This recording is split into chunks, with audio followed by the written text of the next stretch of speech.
Hello,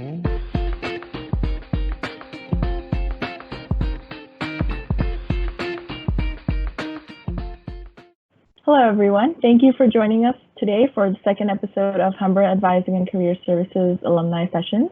My name is Sabata, and I am your career support peer. And for those of you who are joining us for the first time, in each alumni interview session, I sit down with a former Humber student, currently Humber graduate, to discuss their career trajectory as well as their insight and on the impact that COVID-19 might have had on their industry. And today I'm really excited to be sitting down with Maria Plazas, who is a graduate from our public relations program, and she graduated in 2017. Hi, Maria. How are you doing today? I'm doing great. Thank you. So tell us a little bit about what your experience in the public relations program was like while you were at Humber. It was really great. So I went through the Bachelor of Public Relations, so that was 4 years at Humber. I really enjoyed the classes and the professors. They did a really great job at supporting us and guiding us through how to get into the industry and network and things like that. The nice thing about the public relations program is you're not set in an industry. Every industry needs public relations. So the class was really diverse, which was really great as well. I got to learn from everyone's passion and to really get exposed to different industries that my classmates wanted to work in as well. Yeah, and then that would kind of have helped you make a decision for yourself as well, right? In terms of what niche you would have wanted to go in. For sure, yeah, getting exposed to what everyone else wanted and having that breadth of opportunities definitely helped guide me as I went through the program. Also, in terms of the curriculum, was there any aspect of it that ended up particularly benefiting you when you actually started working? For sure. So the strategy kind of classes where I got to learn how to really build a strategy and think of something kind of from a bird's eye view. That's been invaluable throughout my career, as well as the writing. As much as it was maybe something that I didn't value, as I was going through the program, the writing and being able to write succinctly and clearly for a certain audience has been something that I've used throughout. Yeah, that's true. And I think in terms of, I like that you brought up those two types of skills, because soft skills and communication skills in particular are things that you can always be working on. And they're also things that will be invaluable to you regardless of what industry you go in. They're not just limited to PR roles, right? Although sure. They're very, very important, but still. So when you were on campus, when you were working at Humber, did you utilize any on-campus resources as a student? Yeah, so I was actually a work study student for the Center for Entrepreneurship for a couple of years, and that really exposed me to what I do now, which is working with entrepreneurs. The staff there were great. They always gave us opportunities to really expose ourselves to any aspects that we were really interested in working with, and really getting involved in the day-to-day operations of the center. So I love that experience. That was really invaluable to me in my career. And then on the other side, more from a social side, I also was involved with FYE, or first year experience. And that's really where I got to meet students from different programs, different backgrounds, and really make a community out of who it was at Humber that I was connecting with. Yeah, I like that you brought that up, because as a work study student myself, I think that one really invaluable aspect of volunteering or maybe getting some work study role at Humber is that you get to meet people from other programs, and that kind of helps you develop your learning more holistically, and it helps you understand like different opportunities and different avenues that maybe you can go like kind of further beyond from just your program. It prevents you from having like kind of like a closed box mindset, you know? So Yeah. it's really great that you brought that up. So, and you kind of touched on this a little bit, but tell us a little more about how you landed your first job once you graduated. Yeah, so I had the experience of working with student entrepreneurs from the Center for Entrepreneurship and seeing how entrepreneurship programming was created, sorry. And in that process, as I was graduating, I applied to an internship program at the Halton region, and they were particularly looking for an intern in the small business center. So I got very fortunate that my previous experience matched up really well with what they were looking for. And I got to partake in that internship program, which was a really nice transition from, going from a work study student to kind of like a full-time adult job, because I was still with a whole bunch of new grads. We were all in the same area of experience, and we're all supporting each other. And Halton did a great job also of creating programming to support our transition into professional skills. Like, we'd have a ton of professional development opportunities just for our small group, and coaching from HR. So that was a great program to be a part of. And then I got very lucky. 6 months in, I landed a full-time position in the small business center there, and just kind of rolled on from there. And nowadays, I took advantage of any opportunity I could get for experience. And now I'm the business advisor at the YWCA. Yeah, that's great, by the way. And I think that it kind of shows through, like, from what you're telling me, you had this mindset starting from when you were at Humber of just kind of utilizing every avenue to ensure that, once you graduated from Humber, you had good job prospects. So it's not enough just to kind of go to school. You also kind of have to meet people, network, develop your own mindset as well in terms of what you would like to do, what you're good at, right? And then also kind of develop your skills, your soft skills and communication skills. But going back for a second to what you said, to when you were kind of working as well as volunteering and going to school, how did you manage your time between school and work? Yeah, that was definitely a difficult experience. You just kind of have to hustle through it, and have a purpose for why you're putting yourself through that. For me, I was mortified that I wasn't going to find a job when I graduated. So every little experience that I took a part of, every work position that I got into was with the purpose of either building experience or connecting with someone that would help land me a job once I graduated. So if you have that purpose of, I'm putting myself through 40 hours of work and 40 hours of school, but it's for a greater cause at the end, I find that it helps kind of just push through and get to the other end. Yeah, I think having a purpose in mind really puts things into perspective. So instead of thinking that you're just mindlessly toiling away at something, you're working towards something, right? And each day brings you one step closer to what you're planning on doing. Yeah, so it's a good idea to have. And it doesn't have to be, I don't think you would say that it would have to be very super concrete, right? Because obviously you're still a student. There's still a lot of stuff you have to learn, right? For sure, yeah. Any experience you have can build to the next one.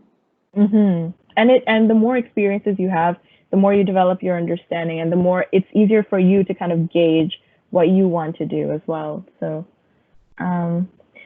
let's talk about what kind of work you currently do. So I know that you work with entrepreneurs at the YWCA, correct?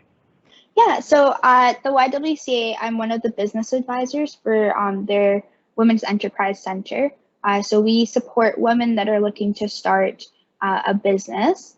And so my role entails working with another colleague to create the curriculum and the programming, so lesson planning. And then I deliver the lessons again in tandem with my colleague, and we split up the women that are taking part in the program. So I'm coaching one-on-one with half of the class, and helping each woman develop a business plan and troubleshoot some of their either beginning stage issues that they might be having, or if they're a growth stage company, some of the growing pains that come with starting a business. Mm-hmm. So since COVID-19 and the lockdown was imposed, what has your experience with work been like since then, and how have things changed? Yeah, so they've changed drastically. We've gone from things being one-on-one in person, classes being in person, to now fully digital, and all our team working from home.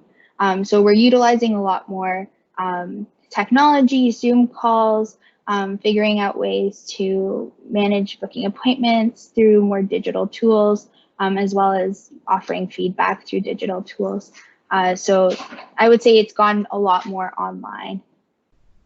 And in terms of the curriculum that you develop for, female entrepreneurs, do you now place maybe more stress on kind of online outreach than you were before, or do you think that that would be important to do or something to think about for later? For sure. I would say we always try to teach our entrepreneurs to kind of adjust with the times.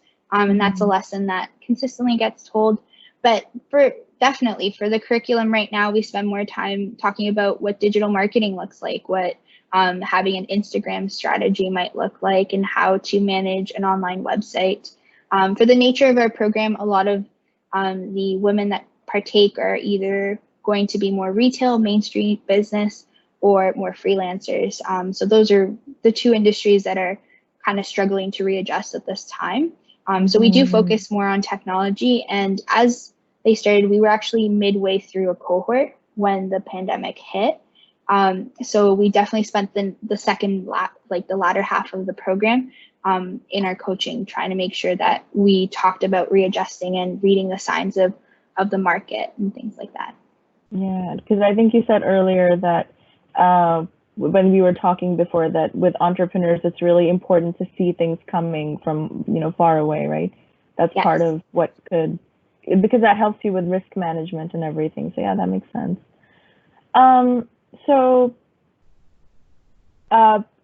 Do you know of any measures that, now that we're coming out of quarantine, most regions are in stage 2. Do you know of any measures that your company, that the YWCA is taking to kind of transition back, or are they, choosing to keep some aspects of our current work life, or? Yeah, so the YWCA has 2 aspects to the programming they offer: non-essential, which would fall entrepreneurship, employment, anything that, is not of crucial importance at this time. And then there is the essential staff. So we do have transitional living, developmental programs. We work with some very vulnerable populations. So that staff has been the one that has stayed in the building, working with that population. They've been given PPE and different social distancing support. And then for our side, we've been working from home to try and protect that staff as well, and not bring in the virus there. I think this is likely what will happen and continue for the short term at least. I know we have had conversations about what does it look like when we go back? Is it alternating days? How do you social distance in a building that doesn't have a lot of space to begin with? It's not an open concept building. Things like that we've talked about, but I don't think that at least the Y isn't quite there yet to bring people back. Could be surprised tomorrow, but from where we are right now, it's just more, how do we take something that we thought was short term and make it more long term for our department to give the frontline staff a better kind of chance at surviving whatever comes in the next few months. Yeah, that's true, because that's the thing with the pandemic, is that there's really no telling, how it's going to develop or what's going to happen. So it's good that you guys are kind of keeping that in mind and having that you're kind of focusing on the populations that you work with and the people that you impact, and that's really great. And you kind of have touched upon this a little bit, but in terms of your industry, so you work with entrepreneurs and you have experience with public relations, do you think that everything that's happened this year with COVID-19 will impact those industries in the long run in any way? I definitely think that those industries are going to be impacted in terms of where the work takes place. Like I think that this work from home, remote jobs are going to become a new standard within the industries that can actually support that type of work. We found deficiencies working remotely. We found attendance is actually higher amongst our clients, and we've been able to get more work done. We're not commuting every day. I didn't love my commute, but my colleague also had the craziest commute ever. So we find that we're actually being a bit more efficient now that we're working from home. And I think the industry will see that as well, where you're going to find that you're going to be applying to a lot more remote jobs and a lot more remote opportunities, which is great because you can apply from further away. But it does mean that you don't get that person-to-person interaction. Yeah. So in terms of the person-to-person interaction and in terms of other things, is there any, how do you think current students and recent graduates can kind of better prepare for what to expect once they do, get work? I think building those soft skills is really important, that time management piece. How do you keep yourself disciplined when you don't have your boss around the corner that could potentially pop up if you're not doing what you're supposed to be doing? Beds are really comfy and they're just a couple of levels away, for me at least. So how do you keep yourself disciplined? And that'll look different for everyone, but finding a strategy that works for you, and finding a way that you can work with teammates as well. I find interactions, video camera to video camera, are much different than interactions when you're face to face. And at least I've never met a student that enjoyed a group project, but they become those skills become really invaluable as you're working full time. And the difference with a group project, the group project runs for 8 weeks max, and you get to pick a different group the next time around and learn your lessons. Your colleagues are your colleagues until they decide to move on or you decide to move on. So that is a lot longer than your 8 weeks.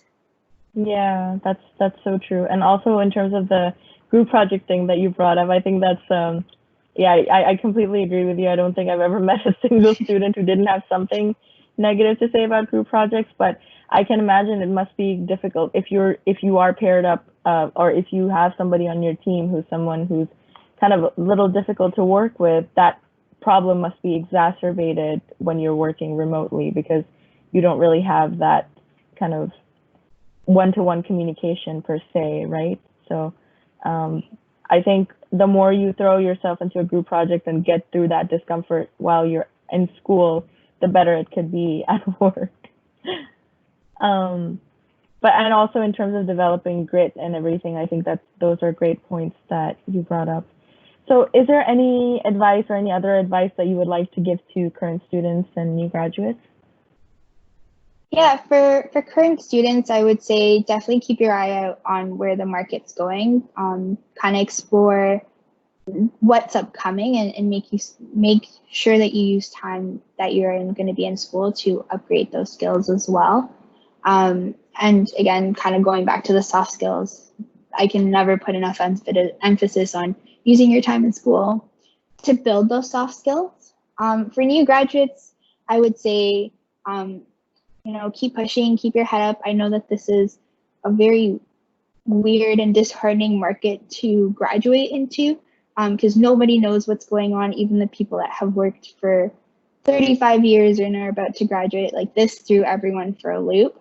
Look for the opportunities that are going to get you to your next opportunity. Nothing is permanent. And what might look like a detour might teach you something really important. Even if you don't get that dream job right out of college or university, just keep at it and you can get there. It just might take a little bit longer. Yeah, for sure. And I personally can speak to that because I am also I am in the paralegal program at Humber. And initially I wanted to go straight to law school and I ended up here. And now that I'm studying what I'm studying, I'm realizing that if I hadn't known this stuff and gone straight to working in a law firm, I would have really struggled with a lot of aspects of working. So it's good that I was able to take that detour. And, this was, in a way, this ended up being much better for me. And then eventually I will hopefully go to law school, but then, it just kind of works out that way in terms of learning and development. And that's something that doesn't stop regardless of whether you're working or not working or whether you're in school or not in school. There's always some way that you can learn and grow and develop yourself and your skills. So that's really important to think about as well. So that kind of brings us to the end of our interview. Thank you so much for joining us today, Maria. I think that you've given us some great insights in terms of what people in PR as well as people in business fields can expect. And I'm really glad that you were able to take out time for us today. Yeah, thank you for having me. Yeah, and for those of you guys who are watching, if you know of any alumni or if you are alumni who are interested in sitting down for an interview, please feel free to reach out to me at the email address that you're seeing on your screen right now. And I think we're going to do our next interview with another student whose name is Aliyah. So stay tuned for that. And thank you so much for joining us. Have a wonderful day. Take care, Maria. Bye.